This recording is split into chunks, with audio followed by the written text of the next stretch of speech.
What's the culture? Us, black people, hip hop. Oh, what it means for us. Yes. Okay, it's important for us. It's free speech, or as close to free speech as we're gonna get. It's just a lot of people from all over the world sharing information. That's what I look at it as.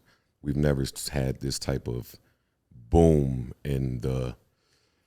Like Twitter was the biggest tool for journalism, I feel like, and podcast is an extension for that. And if you're a musician, you should feel that 100x because there's just so much information that you're getting out there from these musicians that are starting podcasts that I wasn't privy to when I got my deal. So podcast for me is life.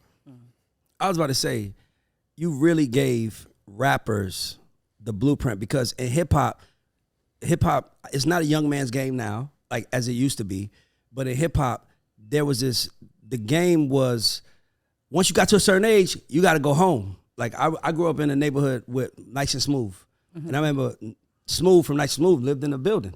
It was like, this is obviously after the reign of Nice and Smooth, but it's like, I feel like what you did was you told rappers, because a hit is a hit to me, by the way. Okay. Whether you got a hit podcast, you got a hit song, you got a hit meme, you got a hit post, it don't matter. But I feel like you show rappers the second iteration of what podcasting is, almost like in sports, where after you retire, you go into the broadcast system and start talking about sports because you know it better than everybody else. So I think that you set the tone for like what everyone is doing right now. Thank you. And giving us all a voice and saying, yeah, you don't have to be on stage, but you could put a mic in front and give your opinion because your opinion matters. Yeah. It's Joe fucking Budden. Like, when you say some shit about rap, it's going to go crazy because you're one of them talking about rap. I think that's what makes us work.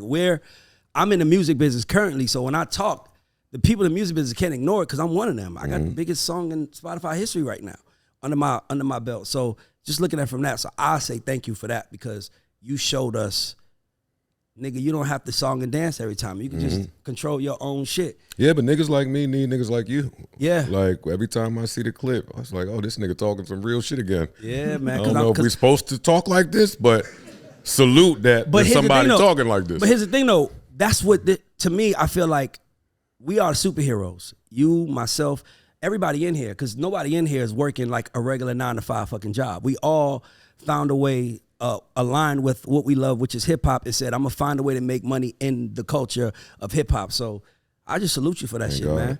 So if I'm starting, by the way, what you said about niggas getting on podcasts, that shit was hilarious. He was like, just get on here talking. He was like, what you say to the Earn Your Leisure guys? They was like, how do you feel about everybody getting on podcasts? You was like, I love to see niggas go in there and fuck. That's a real Virgo shit. I'm sorry. Go ahead, Tamira. Here you go with the Virgo stuff. So it could be positive with everybody having a voice now, but there also are some dangers of everybody being able to get out and say whatever they want. As one of the, I like to think of you as not necessarily a gatekeeper, but one of the people that are controlling the messages that are out there. You have to be intentional kind of about what you're saying because when you have that type of power, you are one of the biggest platforms right now. How do you control exactly what you decide to speak about and what you don't speak about? Oh, that was really easy for me. I've gotten all the trouble that you could get into already. So I've learned what's too far, what you can't say, who you can't say. Like you gotta, I've faced all the ramifications. What's too far? Too far is you could start podding emotionally. I don't like that.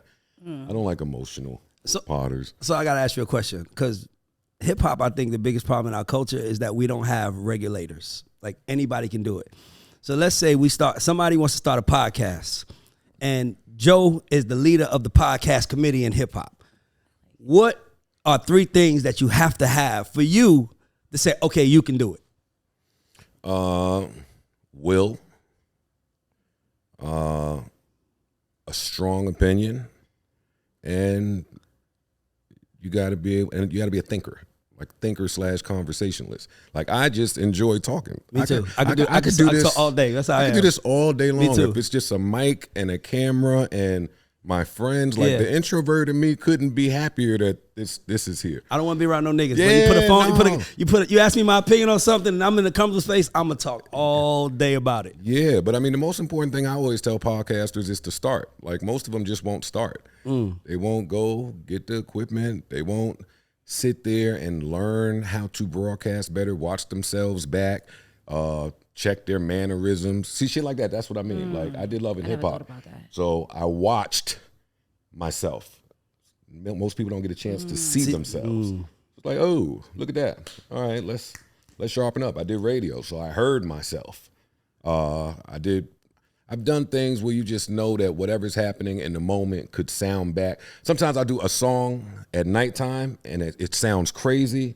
And I learned in music that the song sounds different in the morning because of how my ears are working with frequencies. Yes. So yeah, I've just learned certain things about just acoustics and just certain shit just comes with this.